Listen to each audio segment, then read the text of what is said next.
There's been more selling than buying, and that extra selling that normally went into treasuries, in my mind, has gone into gold. Why?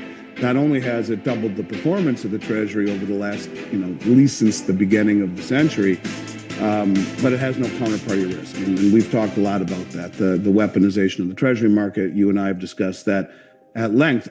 And equally as important, and going back to the lack of journalistic integrity in the media, gold is the only other tier one reserve asset in the world alongside U.S. treasuries. Why don't more people know that? It seems to me that should be something that everyone knows. If we know that the U.S. treasury is the supreme asset, the most liquid tier one asset in the world, why would we not be told by an unbiased media that gold has been transformed or raised to a tier one status? Well, we haven't. So that's one issue, lack of understanding, and gold has outperformed just about every traditional asset for better part of the last 20 years. It's as I mentioned, double the 10-year treasury. It's beat the S&P 500 just barely, 9.9 versus 9.6 since 2000 with dividends reinvested even.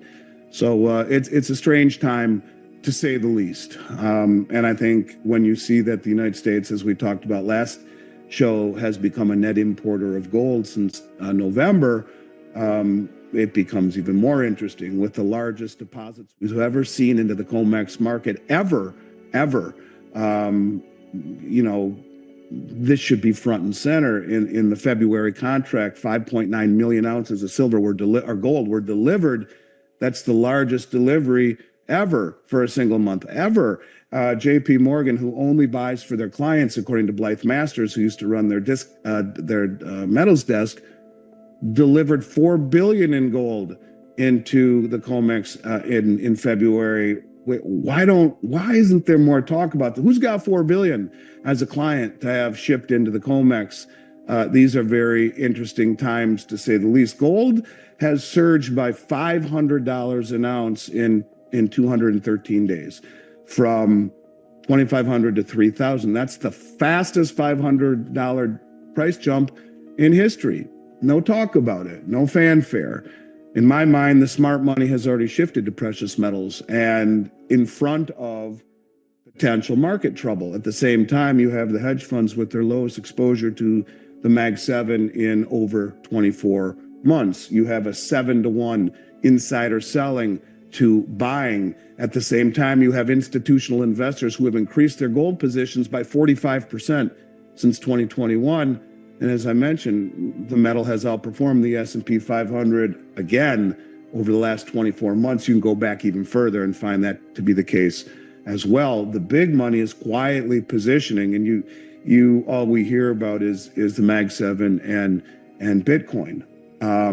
So I think that's certainly something to keep an eye on. And there's still manipulation going on. One of the things that people are talking about right now is this really big short position in PSLV. When people have asked me about buying ETFs, I say GLD and SLV are two of the worst products ever made, and on a multitude of levels. And if you read the prospectuses, pages 6 through 12, titled Risk Factors, you'll understand that.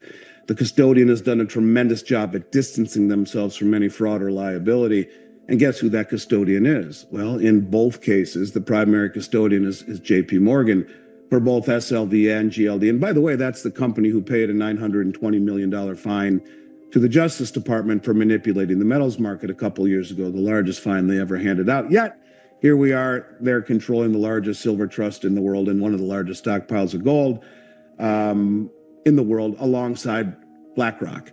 And so what's been going on with PSLV is, when people would say, well, I have to buy paper with the fund that I'm in or the account that I'm in, or I can't buy physical.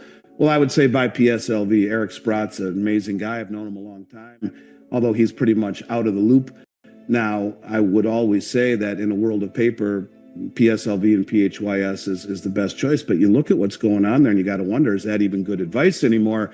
You go back and listen to Rick Rule interviewed last time there was a massive uptake and blow off in silver and huge investment into PSLV. They had to go into the open market and buy everywhere and anywhere they could, whether it be London, whether it be the United States, COMEX, wherever they could.